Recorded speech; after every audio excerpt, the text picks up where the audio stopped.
And now we come to comma rule number 5. This one applies to English 101 when you're trying to be descriptive. It's not used as commonly or found as often in professional or technical writing. So let's go to rule number 5. Commas to separate coordinate adjectives. So coordinate adjectives are adjectives that appear in sequence, one after the other, to one another, to modify the same noun. So they're describing the same noun. Coordinate adjectives are usually separated with either commas or and. So let's look at a couple of examples. That distinguished, comma, good-looking fellow is unpleasant. So the fellow is described with two adjectives, distinguished and good-looking. Now when you look at that, you can switch distinguished and good-looking and read it as that good-looking, comma, distinguished fellow is unpleasant. If you could switch those two adjectives around and the sentence still works, it lets you know that they're coordinate adjectives and they're modifying the same noun. The other way to check to see if it's a coordinate adjective is in place of the comma, read it with the word and. That distinguished and good-looking fellow is unpleasant. Because they're modifying the same noun and they can be switched around, you need a comma to separate those two adjectives. So let's look at example number 2. In order to get home, we must travel over several narrow, comma, winding, comma, treacherous roads. So look at that sentence for a moment and switch around the words narrow, winding, and treacherous and see that no matter which order you put it in, whether the sentence makes sense.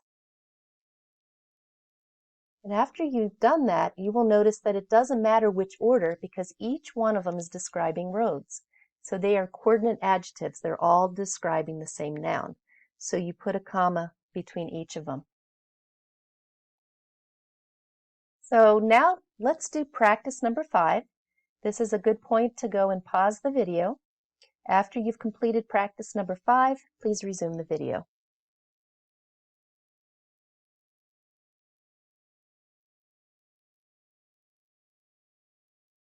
Practice number 5. Number 1, in the attic we found old thin paper cutouts we used to play with when we were children. If you're looking at the word cutouts, there are actually 3 adjectives describing it. There's old, there's thin, and there's paper. However, paper has to go in that order. It cannot be put in another place. Old describes the paper, thin describes the paper, and so you have to put the comma just between old and thin. So in the attic we found old, comma, thin paper cutouts we used to play with when we were children. Number 2, the poster depicted a brown-haired, blue-eyed child wearing a red denim shirt. And hopefully you selected a comma between brown-haired and blue-eyed. And notice that there are some more adjectives in there. There's a red denim shirt, but red modifies the denim, and denim modifies the shirt. You cannot switch the orders of them. For breakfast, we ate 2 oversized blueberry muffins. 2 describes how many there were. Oversized describes the blueberry muffins, and blueberry goes with the muffins. So in this case, it has a bunch of adjectives, but you cannot switch the order of the adjectives. Therefore, the sentence doesn't have any commas put into it. The provost stands accused of giving stuffy, cliche-ridden graduation speeches. Stuffy and cliche-ridden describes the type of speeches. Graduation also describes it, but graduation has to go with speeches. It can't go in another place.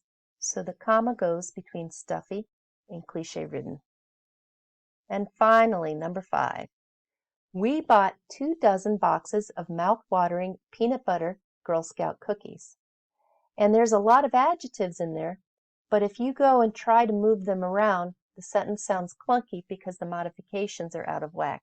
So this one is correct as written because the order has to remain the same, so there's no commas in the sentence. Again, this is one that's not going to be used very often in technical or professional writing.